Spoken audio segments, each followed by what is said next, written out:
diretsong kulungan ang Amerikanong nagpapa-extend ng visa sa Bureau of Immigration pero nabistong pugante pala at may tinatakbuhang kaso. Ang pag-aresto sa kanya, tunghayan sa pagtutok ni John Consulta.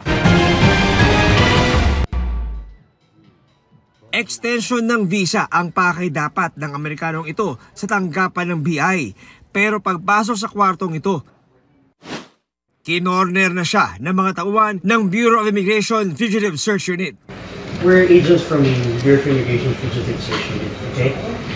We were sent by the Commissioner of Immigration and we are here regarding your case in the US.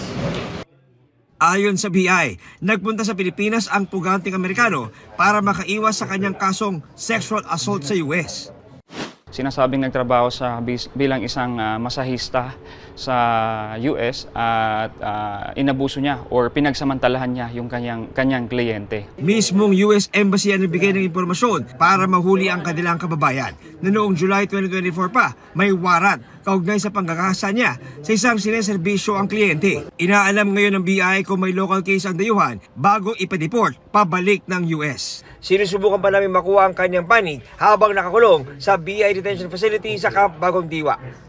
Para sa GMA Integrated News, John Consulta, nakatutok 24 oras.